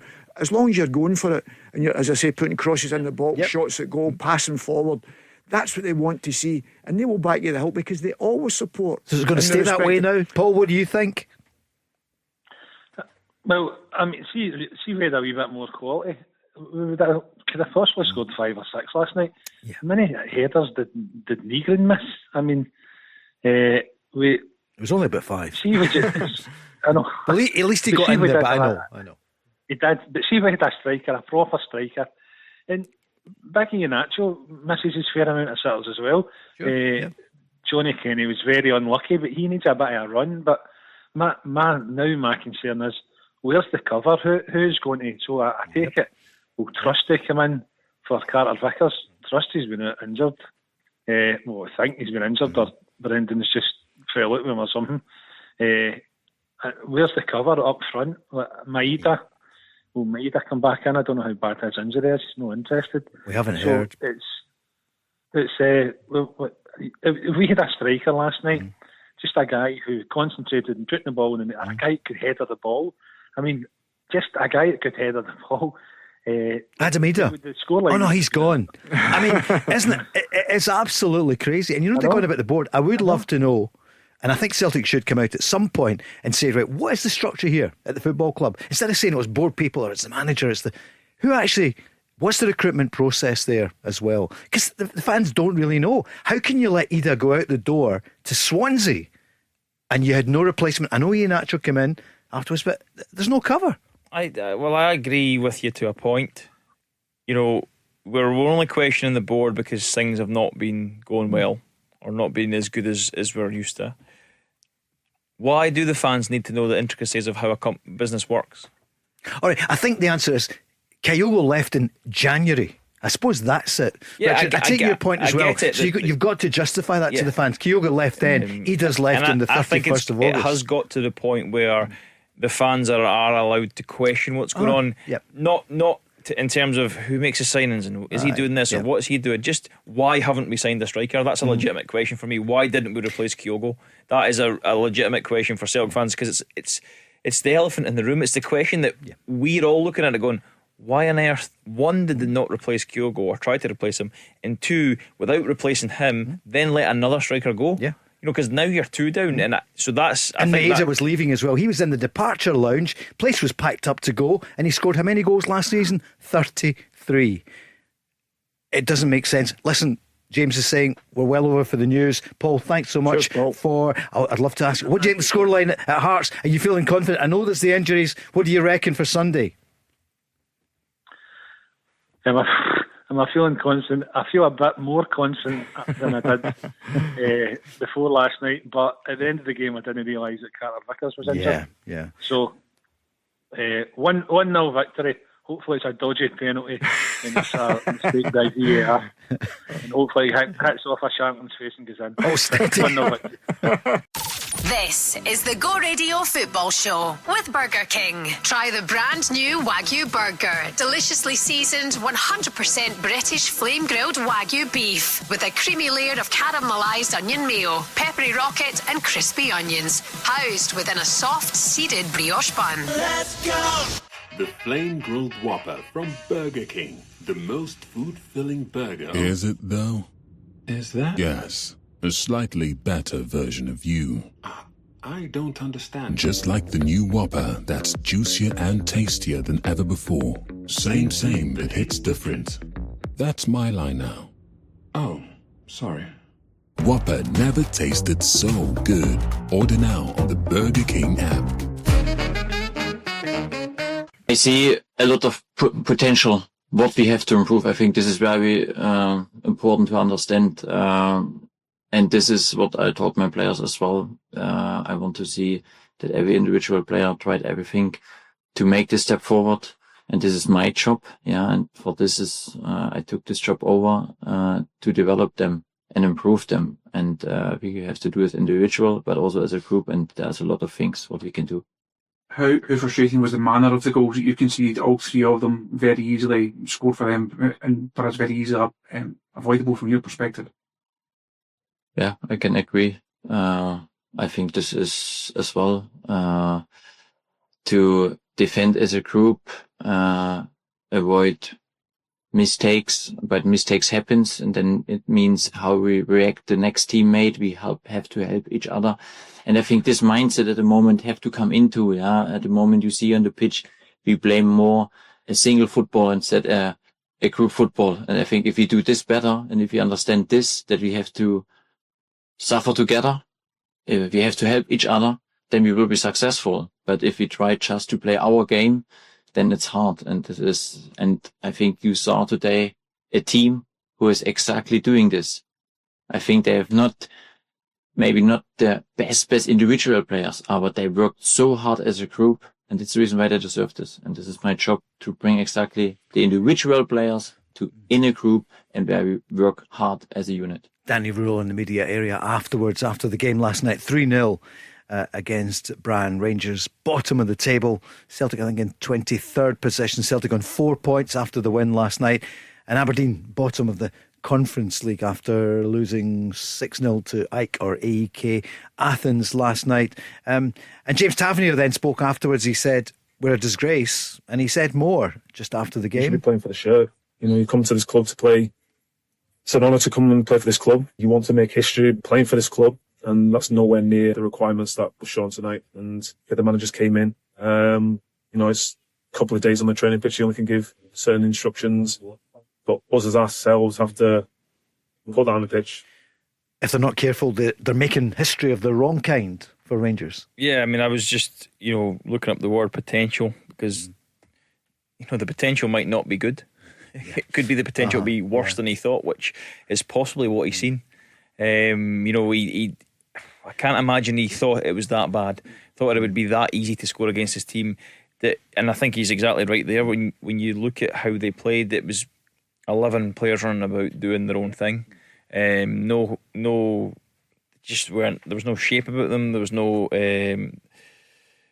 Doesn't seem like there's any communication. It doesn't seem like they really knew each other. It's just, it was a strange performance. And see if they conceded cheap goals, and they lost the game, but there was a real energy about them, and there was a real hunger, similar to Celtic. That where we talk about. I spoke about Kenny earlier, and did he have incredible quality? No, but he ran about and he was infectious, and he seemed to, he gave his players a lift. The crowd got on the involved, and everybody got a lift. If Rangers had went after the game and had loads of energy and loads of passion and loads of desire, at least there was something different. But what is it that they've shown the new guy? Nearly all of them have shown the new guy that I probably shouldn't be playing. Do they care? It doesn't, like, it would be wrong to say no, that they don't, because we don't know them. It doesn't look like, it's not that they care. I just think it doesn't look like they know what to do. They don't know how to, right, well, I'm not playing well, so how what do I do? It's like, instead of going, well, run more, it's like they go, well, I'll run less. Yeah. And it's, their default should be, we're going to overrun this team. If there's no quality on the night and we just overrun the team and we draw the game, fine. If we bring quality, we'll win. But it just seems like they don't know they don't have a default position. They don't have anything to fall back on. So what they do is they fall back on their own individual defaults, and it's different. So then you see 11 players doing 11 different things, and there's no coherency across the board in the team. And it's just that if I was Danny Rühl, that would have scared me watching that, because I'm thinking, wow, this is a far bigger job than I thought. And how would you feel if you were one of the players when your captain comes out and says that? And we've all said he's part of this. Yeah. But how would you feel? See, I think he's got a right to speak in that he is the captain. Yes. And if he had said that to me in the dressing room, then I'm all right with that. If he hasn't said that in the dressing room and just said it in the press, then I'm not okay with that. And as soon as he comes in the next day, then I'm going to be saying to him, we're going to have an argument. But if he said that in the dressing room, then fair enough. He's the captain. He's a senior player. And the thing is, his positioning's poor for the first goal, but we need to get away from the fact that just because he's made a mistake in the game doesn't mean he isn't right in what he says. He still has a valid point. He's very much a part of that, but his point is still valid. That was a terrible performance for Rangers, but as long as he's said that to the players, said it to their faces in the dressing room, I've got no issue with him coming out and I've got no issue with him saying it. I still don't think he should have been doing it in the media. Not in public, unless he said it in the dressing room. Yeah, I think that mitigates it. Yeah, but I still wouldn't. I still don't like to hear him say it. But he's maybe just trying to get a reaction. He should have maybe talked about a Ferrari and a Honda or something. That really worked. Or maybe there's been another line. Peter, I've said to you many times, Paul, these boys care. Yeah. No, every one of them. Yeah. I'd say there's not a football player that doesn't care. Yes. Yeah, I've never met one. because you wouldn't have been allowed, as I say, at that particular time. But they all care. They're hurting. How many times are you going to say it? That's every season I hear him saying it, or every couple of weeks I hear him saying the same thing. It just washes over. The fans are sick hearing it now. The biggest thing for the manager, and I know people will talk about the way the game gets played, this group of players is simplicity. I'd be doing what Dundee done for them to start getting a bit of confidence. We're going to play off the front, then we're going to go on second balls, then we're going to win it, and then we're going to use the pacey Ant-Man or Osama in the final, up the pitch a bit. You keep your balance in the middle of the pitch, used to. Don't you move. And if you don't want to play there, you'll not play. That's what you've got to be ruthless. That's what I was about to ask you. That was his team sheet last night. Yeah. What would you do? Are the people, would you change it round? Or I take your point. I'd play three centre backs, and I know the three of them are not good enough, but the three of them are better together at that particular time. I wouldn't have Raskin dictating where he plays. That seems to be a massive problem. Grip him, isn't he? He's got to say to him, if you're going to play there, this is what this role. I don't think he knows what that position entails. He being Nico. Yeah, Raskin. He doesn't know what that. He thinks it's about getting on the ball and getting a nice wee touch. And but see, when you pass it on, you can't run after it because now there's a gaping hole. You know, you've got two wingers out there. You know, you've got a number 10, you've got a number 9. They've not got any control of the ball, and you're running after it wide or through the middle to support. Impossible Paul playing that position. And I played with two wingers all my days. I played with two strikers who not a number 10 dropped in. You know, there was two number 9s you had. I had the maestro and Paul McStay at the side of me in the respect of that. So I knew when Paul went, I'd just balance wherever the ball was. I'd never really leave the central area because the fullback would go and join, I'd slip over there. That was your job. That role has never changed. And see all these young guys on these computers and managers and whatever, and they're trying to say, I look at that Rangers team and I'd be saying, well, see they two centre-backs? I ain't giving them the ball, Jack Butland. You can hit the ball a mile. That's going to get us up the pitch. We're going to go on second balls first and foremost. And then see when we get better and get a few results. Then we can add these wee bits on it. You know, these are the wee bits that come. And it maybe not be with this group, because I've not seen it in this group. So maybe not with this group, but maybe get to Christmas and get some players that can do that for him. He's talking about getting close to the opposition. You have no chance, the way Rangers play, at pressing the opposition. Absolutely no chance. Because the distance, and I always go with this, Paul, the distance between the centre-back and the centre-forward must be 100 metres. So where's the midfield going to be? Impossible. Do we go and support or do we come short? So they come nearer. The centre-back's away 15 yards away from the centre-back. So now they've got 75 yards to get to. So how are you going to win second balls? Common sense tells you that. And that's no dinosaur. That's common sense. Sure. That's playing the game of football the way it should be played. What does he do for the Kilmarnock game? Because his answer when he said, can Rangers still qualify? He did turn it probably quite properly, because he said that a few days ago. Win. Take each game just now. So he has to think about Kilmarnock. Yeah, I think that the over, he has to win.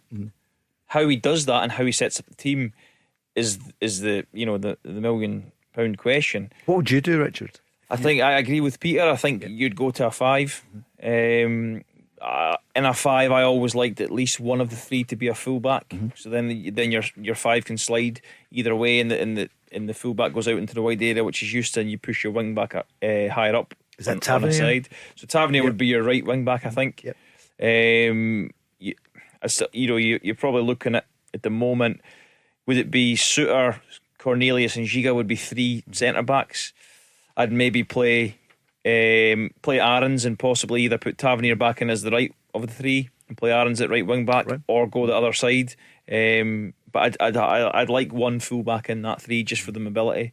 But I think they just need to be horrible to play against.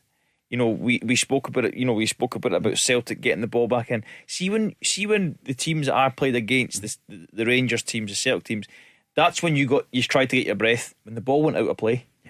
Because that's the only time you could get your breath, because they moved you so much and you were constantly having to concentrate. And so when the ball went out, and I've said it on the show before, you used to laugh because sometimes you felt like the fans were just blowing that ball back in. Like you couldn't even get it out of the pitch. You tried to kick it out and it just came straight back in. But and Rangers were the same at Ibrox. They were relentless. They would just go after you and go after you and go after you.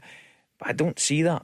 And again, it goes back to the basics. You must be able to run. Now, I was shocked, and I spoke about it weeks and weeks ago, that when I went to Rangers on loan, I was shocked at how hard they all worked. I just thought they were better players. But then I watched them work, and I watched them work in training, and I watched them work in doing games, and then I realised that's why they're at Rangers. because they're better players, but they also work harder, they're fitter, they're stronger. And I don't think Rangers, I mean, where would Rangers rank in that in terms of fitness? I don't think it'd be near the top. I think there's, there'll be probably several teams that you would say are fitter than Rangers. Danny Rühl will get them fitter, isn't it? That's part He'll get them fitter, one but of the things he does. Take a bit of time. I hate that, Paul. Do you? See, when people say this team's not fit enough, I think it's an indictment on the manager that was there previous. And I bet you, I think it is. I don't think they're anywhere near it. I think you always look unfit. See if the distances are not right, Paul. Please believe me. You will always look unfit because the time you get there is always 5 minutes too late. So I watched Rangers going to press last night. So with the ball's going, I can tell when I watched it on the television late on, when the ball's going, they're waiting. Then when the ball arrives at the player, then when they start to go. Whereas you're already reading that situation, so you're already closer. But the distances are so big. You look unfit. I hate that comment when people say they're not fit enough, because I think the work that went in pre-season with Russell Martin and his staff would have been excellent, along with their physical work would have been excellent. Right. Mentally, they're no fit, and mentally they're no good enough. And that to wear that displays jersey they now. Sure. That's what they're not mentally for, and that is the biggest problem, because your legs don't move, and you feel as if you're towing a caravan, and that is the biggest problem you've got. The distances are far too big.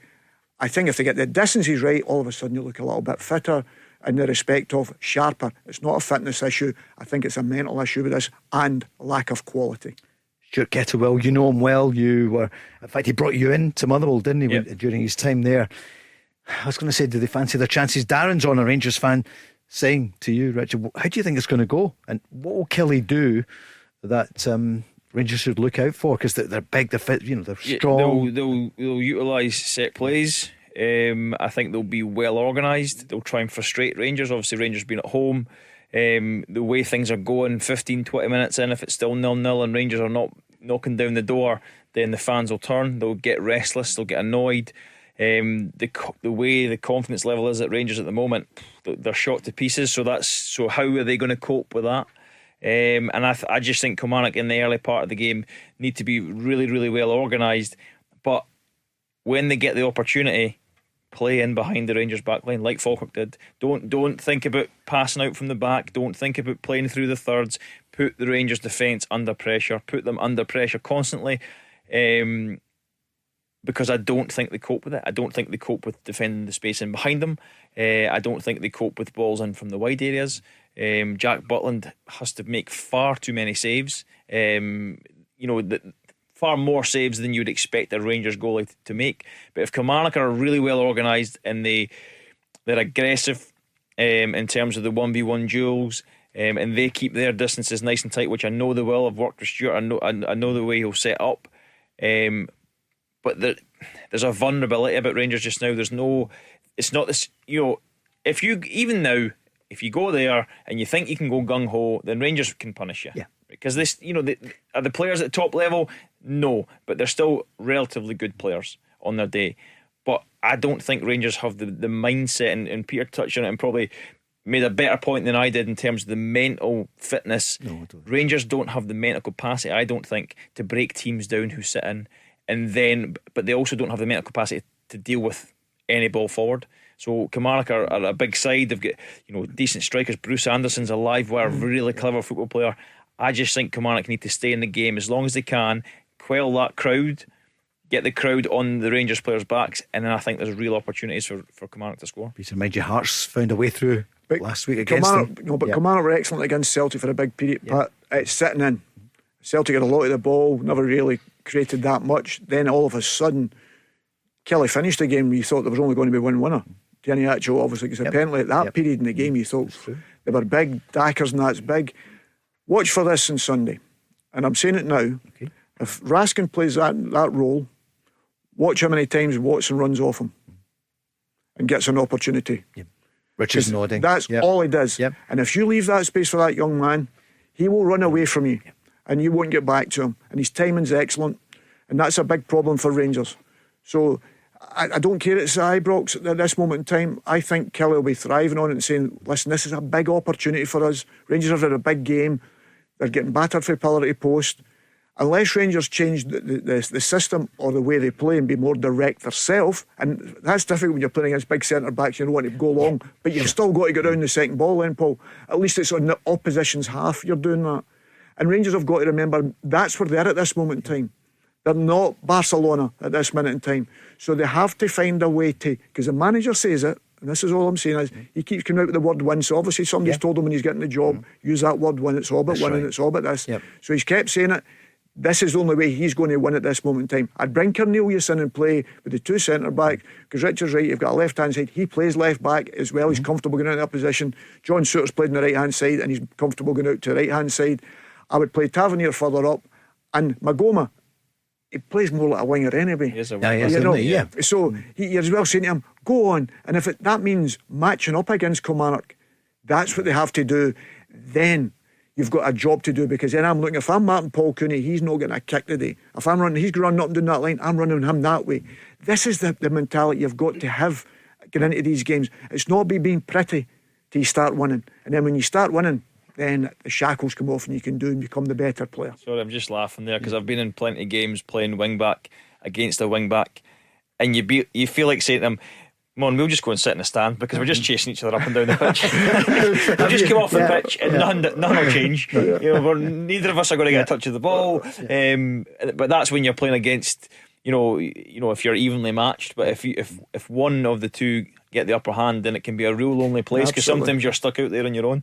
We're going to look at all the games. We started this section with Danny Rühl speaking about the squad, and he thought of some glimpses, but I suppose he has to say that, doesn't he? He saw potential, but a lot of Rangers fans are coming on saying, no, this is just not happening. Brendan Rodgers is going to be back on in a moment, speaking about Sunday's game against Hearts. The Go Radio Football Show with Burger King. Save big with the £6.49 Kansas Barbecue King Box, featuring a barbecue stacker burger, fries, Kansas barbecue chicken fries or onion rings, and a drink. Exclusively on the app. Let's go! Listen, thank you for making the switch to the Go Radio Football Show with Burger King. So many people downloading us or listening live to the programme or wherever you get your podcast. Also looking forward to the business show on Sunday morning. Hunter and Hockey, who will be in here. Well, they're in the bigger studio, aren't they? They get the nice warm one. You watch out for a bit more coming soon, Peter. I've never even seen that studio. Well, there you go. Yeah. Oh, there you are. I think you'll be in it before long. Yeah, high definition. Peter, no, don't want that.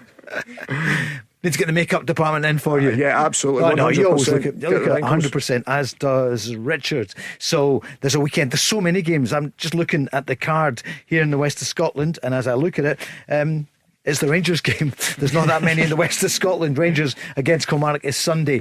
Dundee United against St Mirren, and how St Mirren will want to go up there and obviously try to get some points. They were bitterly disappointed to lose out that late goal against the Dons last weekend. What about Falkirk against Dundee? Falkirk, what a turnaround against Motherwell last weekend. Livy against Motherwell, and I'm thinking, well, Motherwell would love to and almost need to get a result there. Aberdeen against Hibs, and young Ollie is with us. Don't worry, I'm not going to ask you too much about the first team, but they've had two good wins on the bounce in the Premiership, and they play Hibs, who are beginning to go in a roll now. It was a big win for them last weekend. And then, of course, Hearts against Celtic, 12 o'clock. That would be Britain's match of the day, maybe, if you look at it. Certainly it's one of the biggest ones. Well, it wouldn't be for me, because I don't care about the games from England anyway. No, so. You don't? I know, quite like that. And Rangers Killie. Is there any argument? Billy's on, a Rangers fan, saying, hey, for the first time, I wouldn't mind if it's I don't really want Hearts to beat Celtic. I'd rather a draw, because Rangers are 22 points. The Hearts are 22 points, Rangers on 9. But can you see that, Richard? I'm not asking you the result there. It's unusual, isn't it, that Rangers fans are thinking, oh wow, Hearts, we don't want them to get too far ahead. And rightly so, because we talk about, can Hearts compete over the course of a full season, and for the most part the consensus is they would probably come up a little bit short in terms of squad depth and quality over the course of that season. But if they're then to win and go 8 points ahead of Celtic, we don't know if they'll go, they would for a spell, obviously, because they play earlier, go even further ahead of Rangers. What is it, 22 to 9, so 25 to 9, 16 points. So that's That's a you know, tall order, isn't it? it's a tall order. It's different if Rangers all of a sudden you're going, wow, here they come. They're playing really well, but they're still in disarray, and we don't know how many weeks it's going to take to change it. And every game now for Rangers is absolutely massive. So I can understand why they're wanting that game to be a draw, because you know they hope those two draw. They nick a win, and then you know they've clawed back 2 points already. So it's a strange situation to have Rangers where they are in the table, but there are a few teams between them and the top two, so they sure are. We can't be too disrespectful, but yeah, you're absolutely right. Hearts v Celtic is the game of the weekend. Brendan Rodgers speaking about it. So we know the news today. If you're just tuning in, Cameron Carter-Vickers is out for up to 5 months, an Achilles injury. Peter, it's I know I could see you saying no, Achilles, he's doing brilliant if he gets back after 5 months, if it's an bad Achilles injury, because my boy Paul, it was horrendous injury. It was horrendous injury. He'd done both ACLs, but the Achilles I thought was a nightmare. 8 months not driving and all that sort of stuff in a certain boot. This is so it's tough, horrendous. isn't it? So I'm hoping it's not as bad as that, but if it's a complete tear on the Achilles, that's a long time. There is no way you can rush it. That's the problem with it. And it's a massive blow. And experience-wise, especially with the group not being as strong as you say, Alistair Johnson not getting out, which we thought the squad wasn't strong enough anyway. Now all of a sudden the bench looks weaker again because you've lost 2 big players. You know, that's 3 big players really, because Iniacho as well. Of course, so Iniacho going off after just a few minutes. That's a big problem now, you know, so in that respect. But as you say, talking about Rangers there, just touching on Hearts. I was going to talk Celtic. I don't see Rangers catching Hearts. Do you not? No. Not at this moment in time. And I think if Rangers do catch Hearts, we talk about managers, how quickly it changes. I think Tony Bloom would be putting pressure on Derek. That shows how bizarre this is. You think because so? I think Hearts have been that good to go 13 points clear, and for Rangers to come and catch you and go above you, there'd be questions asked. Because especially if they're going to put more money in. And that's the way. The reason I'm saying that is that shows you how bizarre football is at this moment in time. He's not allowed to put money in January because of his ownership at Union Saint-Gilloise. But I mean, there could be money at Hearts because they say the club themselves. But we'll come back to them about Rangers and what the effect would be if they do catch. Because if Hearts do an Aberdeen, no disrespect to the Dons, but we all know the story last year. 11 games, maximum points, and then the Celtic game. Hearts need to lose 5, Paul, really. Wow. And Rangers need to win their 5. Brendan Rodgers will be hoping that Hearts lose the first of those on Sunday. Here he is. Listen, you go to Tynecastle, it doesn't matter at what time of the year, what form you're in, it's always a tough game. But tonight, we showed a really, really good level this evening, and we just aim for that consistency now, and it's all now in the mentality. Yeah, very much so. It's Derek and his team have started very, very well in terms of getting the points on the board, being consistent, and like I say, it's a tough place to go. But tonight gives us a real confidence going into the game, and if we can show that level of energy and intent in the game, then we can obviously go there and win. He was asked last night about all the chat about Ferrari, Honda, Civic, very good car. Was it a jolt for the players? What did he feel? Listen, I've said it, very rarely will I come after players, anything that's ever private. The boys know that. But like I say, I've been managing a long time, and sometimes, like I said, you have to be harsh to be clear sometimes. These are men. This is a club. It's a big club that has huge expectations and pressure, and you have to know when the level's not good enough. And they know they won't have a more empathetic coach. I'm very much for the players. I always have in any team that I work with. But we knew we needed to respond, and I'm so pleased of that progress and that response tonight, because you can see that the performance level is there, but you have to have that determination, and thankfully we had that. So any final thought on that one, Peter? Because it's been well aired all week, hasn't it, about the cars? And no, and as I said at the time, Paul, and I know Brendan came out and said that he didn't bother about saying it. It wasn't a bother for him. I wasn't sure it was 100% the thing you would say in the respect to that. The explanation I can understand now, because he's come out and said the reason why, at that particular, I'm thinking, just after defeat and playing as poorly as you did, I'd only been concentrating on the performance and been critical of what we did on that particular day.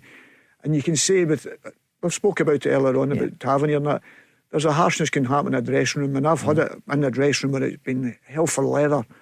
Players, manager not having a go at each other. They go outside the manager, he thought you'd played the best game ever. He's out Really? praising everybody. Saying, we've done this and this was a problem, but in the dressing room he's been tearing you apart.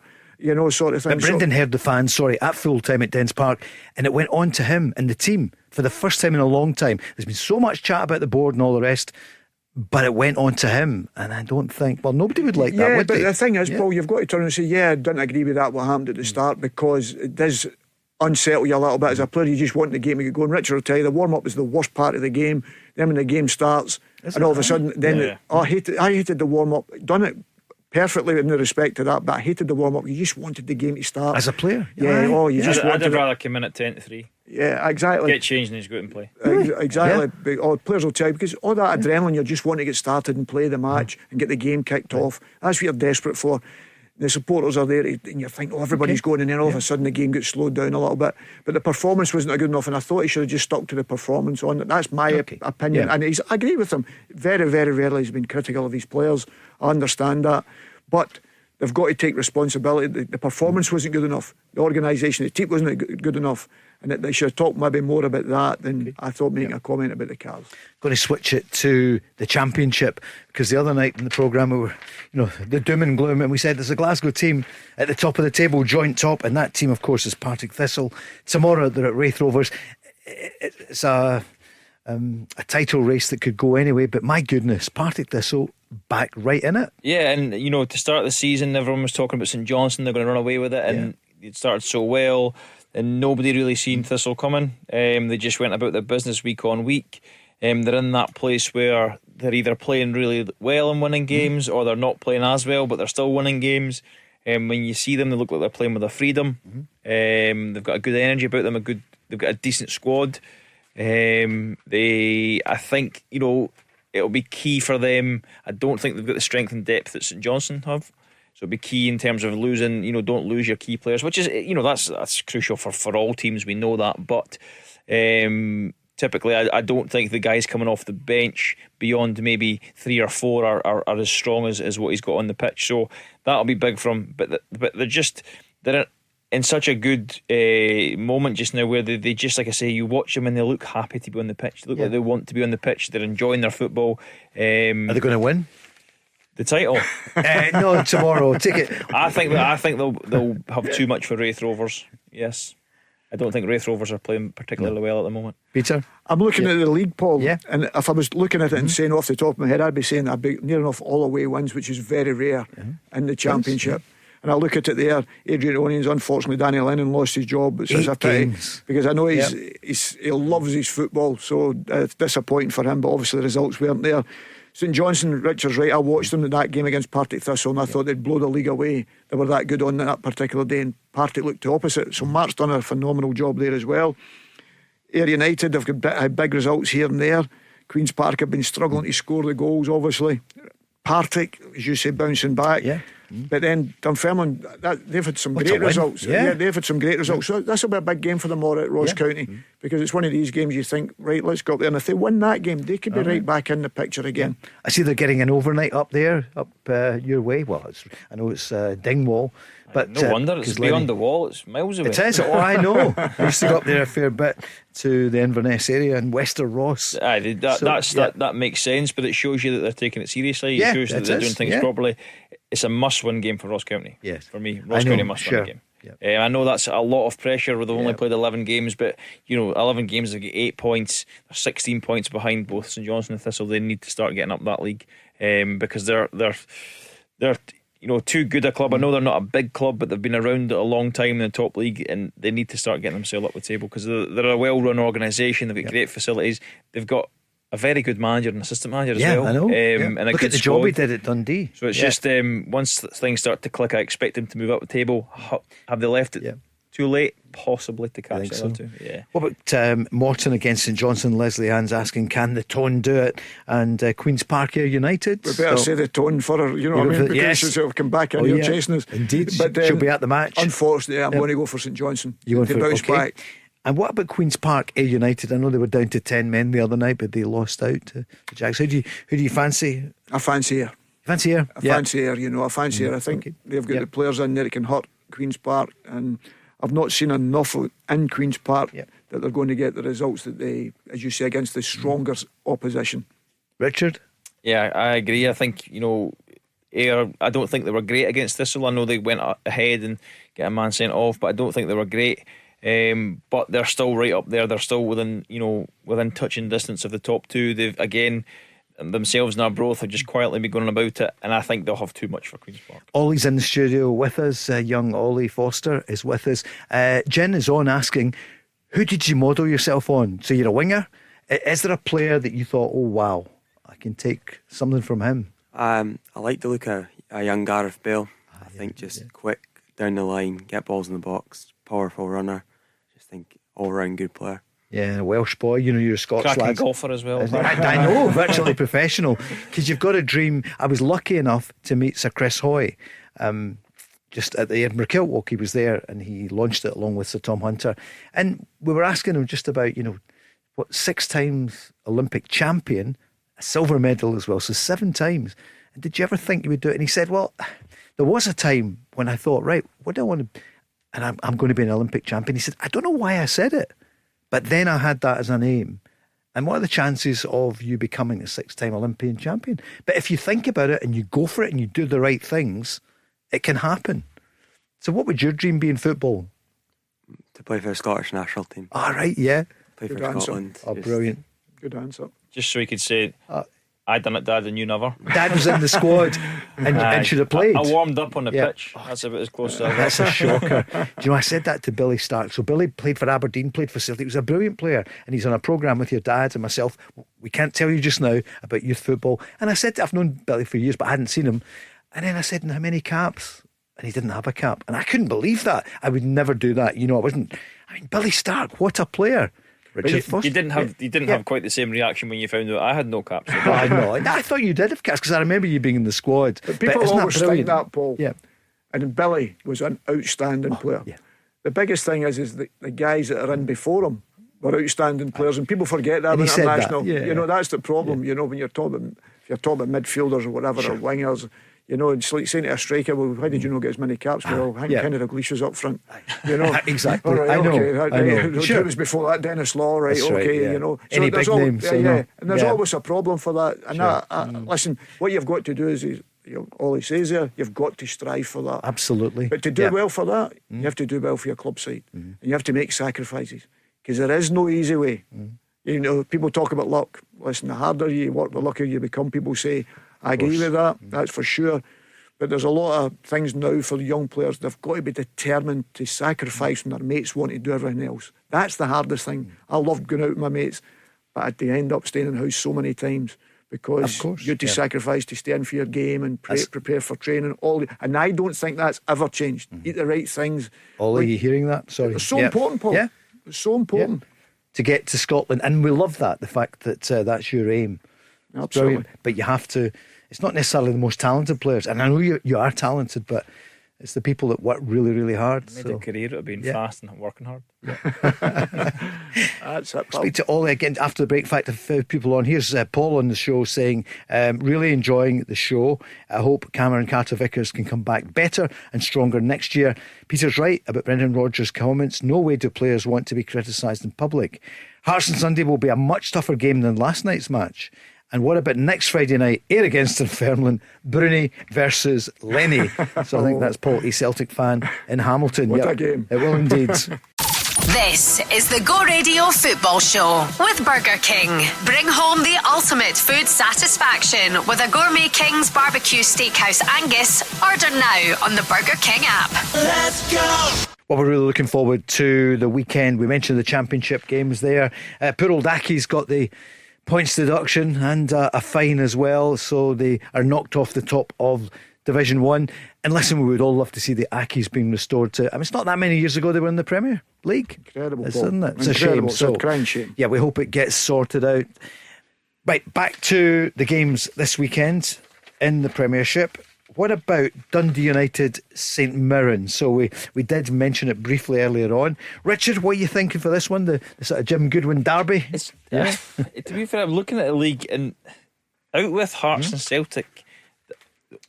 Most other teams have only won 2 games. It's not, the league's either really, really good and it's really close, or it's really, really bad, and I can't make my mind up. No, I think and that's after 8 games. Yeah, I think the teams are very, very evenly matched. And you look at this one, you speak at Dundee United at home, will be looking to win the game. Of course they will. I've liked a lot of their signings. I would like them to have more Scottish players, but that's across the board from every team in Scotland. I've spoke about St Mirren before. I just like the way they play. I just, they put teams under pressure. When it's on to pass the ball, they pass it. If they need to go long, and they go long. If they need to head it, they head it. They're always there or thereabouts. The last few seasons in the top 6. They've got a manager who understands the ask of the league and understands what it takes. He understands, and I suppose this is where Rangers need to be. He understands that you need to earn the right to play the way you want to play in a game. Yeah. You don't just get to walk out there and you're going to play your game because you've got another 11 guys on the other side who are going to try and stop you. I think St Mirren are a team that do that. Having said all that, after that diatribe, you're kidding. I think Dundee United will win at home. I think Dundee United will win the game. You took us an amazing run there, and then yeah. No, but it's interesting because they've lost a couple on the bounce, St Mirren, which is unusual for them. And it's interesting when you're playing that way, you get criticised. It's successful when you're winning, being direct and powerful and whatever. But when you're not winning, it becomes something to hang you on. Say, it's not the style or whatever. I agree. Stevie Robinson's done a phenomenal job there, but I'm going to go for Dundee United. Interesting, Richard's talking about the signings. I still think the most talented player is Sybil. The only Scot who was on the other night. He brings a little bit of magic. Yeah. He can give you a little bit of magic. And Jim tactically done it very well the other day, and it was a fantastic goal he scored. I'd say he's our most talented player. So you're absolutely right. Yep, you're both going for Dundee United. They would go on to 13 points. If St Mirren win, they go on to 12. There's not much between them all, isn't there? Not apart from Hearts out in 22, Celtic on 17, and then Hibs 11, Dundee United and Killie on 10, Rangers, St Mirren, Falkirk, Dundee on 9, Motherwell on 8, Aberdeen on 7, and Livy on 6. Well, we go to the Motherwell game then, because there's been so much said, so much praise on them, and we love to hear it, the style of play and all the rest of it. But we know the stats are not what you would expect. No, I mean 8 points after 8 games is not good reading. But you're looking at a win there. Now there are a lot of teams between them and Hibs, of course they are, but a win there and Hibs lose and they're level in points with Hibs. So the league is that tight, and I think that has helped the teams at the bottom, because no one's starting to fall away. Aberdeen are having a bit of a resurgence. Dundee are winning games, Falkirk are winning games. I think just the element of managing the game, the in-game decision making from players, I think the manager sets out in a certain way. He likes to, but there's a reason why he does it. He wants to draw the pressure to play over it or play through it. To leave 1v1s, 2v2s at the top end of the pitch. And for the most part, they're for large spells in games, they're playing very, very good football. Then it gets to half time and Falkirk change. Falkirk actually put more pressure on them, play higher up the pitch, and Motherwell struggled with that. And obviously Falkirk are able to come back in and win the game, which is disappointing. But it's almost like they're nearly there. They're a confident bunch. The manager knows the way he wants to play, but they just need to start to learn to manage games, I think. What's your scoreline tomorrow? What do you reckon? Got to hurry, yeah. We're in the last 5 minutes, so Motherwell win 2-1. Motherwell going to win 2-1. Maswanisi maybe get one of the goals. Yeah, I think he's been him and Elliot Ward have been the stars for me this season. Peter, what's your scoreline? Paul, I look at it and I think to myself, I'm going to go for Livingston to beat Motherwell. Yeah, because I think Livingston will press them from the start, and they will make them go along, and that will suit Livingston to win the headers. Falkirk against Dundee. Falkirk against Dundee, I'm going to go for a draw in that. I think there's Dundee done exceptionally well last week, and they give the players a lift, or maybe a trust on the manager. The only thing I hope they don't change their game plan, because I think sometimes that's what you get sucked into. We'll go this defensive shape, organisation for here, and I think you've got to give Stephen Presley credit for that, because I think he said the week before when he got beat 4-0, he went a different tactic, and he thought he could go and have a go at Aberdeen, and it was the wrong decision. Against Celtic, he sat in, and Simon Murray was deep on Callum McGregor, and then broke for there, and I thought they were excellent at it. So, scoreline? I'm going to go for a draw in that game. A draw. What do you think, Richard? 2-1 Falkirk. 2-1 Falkirk. And Aberdeen against Hibs. Ollie's going for an Aberdeen win, given that you're there and you're on the books, which is absolutely brilliant. Game, are you? Yeah, are you going to the match? I will be, yeah. Are you? Yeah. Right. Of course, it's Sunday. Yeah. Home win. Home win you're going for. Thank you. I'm going to go for Hibs 2-1. Hibs 2-1. And Ollie, what's your scoreline? What do you think? I think it's going to be 3-1 Aberdeen. 3-1 for the Dons. There's some atmosphere there, isn't there? And it's it'll be a sellout, I would imagine, for that one. You're going 3-1 for the Dons. Get him in for the team talk beforehand. So 12 o'clock lunchtime Sunday. What a game! Hearts against Celtic. Peter, what do you think? I'm going to go 2-1 Celtic. 2-1 Celtic. Yep. I think it'll be a real hard game, a proper game. I think Hearts are the most difficult team you can play at this moment in time, obviously, their performance, but I just mean the way they play. They ask questions of you, good players playing to their strengths. I'm concerned about Braga and Kurashek, on the left-hand side. They're two talented boys who can be match winners. But I'm going to go for Celtic to win that one, 2-1. Richard? 2-2 draw, I think. Are you going for the draw there? Yeah. I think the lack of experienced centre-halves will hurt Celtic, and I think Hearts will score. Yeah, because Celtic are, they're down 3 men, but not least Cameron Carter-Vickers. So, Peter, if you're right, then it narrows the gap at the top. If Celtic win, it keeps it exactly the same. And then for Rangers, 3 o'clock on Sunday, Kilmarnock coming to town for the manager. His first. If he doesn't go with a back three, Kilmarnock will beat them. Right. But do you think he will? 2-1. No, I don't think he will. I think he's one of these ones he thinks he's quite happy with how they play. If you're looking at that group of players, you have to change something. Dackers will give them a massive problem because he's such a big lad, but he's mobile. And Kilmarnock will not mess about. And as I say, watch for young Watson for the middle of the pitch, who runs exceptionally well. Great timing. We spoke about the Celtic fans, and they were right behind their team last night. So, Danny Rühl, first game at home. What do you think, Richard, the role of the Rangers fans tomorrow? Because it's been difficult, it's been toxic at times. I think from the start, I think they'll be behind the players. 100%, I do. I think they will expect something back from the players to keep that going. We spoke about it. It's a two-way street. You get, you give and you get. I don't think the Rangers players have got enough to give back though, and I think after 15-20 minutes, I think they could start to turn and get frustrated and get anxious. And that'll play right into Kilmarnock's hands, and I think Kilmarnock will win it 1-0. Do you? Wow. So Rangers would still then just one win after 9 games, and they would be on 9 points, and then Hearts are going to be on 22 or 23 or 25, and Celtic could be on 20 or 19. Absolutely. Sorry, 18. Every game's counting, Paul, because you can look at them.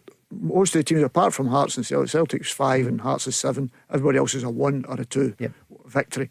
That's all they've had, so that shows you how competitive it is down there as well. What's your scoreline, do you reckon, for Rangers? I'm going to go 2-1 Kelly. 2-1 Kelly, yeah. Wow. So we'll find out over the weekend, and then, in Europe, we'll come back to that next week to see what happens there. Hopefully, Celtic did lift the gloom last night for Scotland. It was really tough for the Dons and also for Rangers. Ollie, you've got a game tomorrow. Aberdeen, you're under 15s. Yeah. Where are you playing tomorrow? Playing Dunfermline away. Oh, there's the ex-manager just there. Yeah. Right, listen, enjoy it tomorrow. I will. What's your kick-off time? Half one. Looking to Dad, of course. It always is, isn't it? The parents look after you. Ollie, great to meet you. Yep. Thanks very much. All the best tomorrow, son. Thank you. Thanks, Peter. You come back next week. A pleasure, Paul. Richard, you too? Yes. Yeah, thanks a million. Enjoy the weekend. Coming up next, it's going to be the news, and then it's Zoe. The Go Radio Football Show with Burger King. Try the new and improved Whopper, bursting with flavour and juicier than ever. Let's go! The Flame Grilled Whopper from Burger King. The most food-filling burger. Is it though? Is that? Yes. A slightly better version of you. I don't understand. Just like the new Whopper that's juicier and tastier than ever before. Same, but hits different. That's my line now. Oh, sorry. Whopper never tasted so good. Order now on the Burger King app.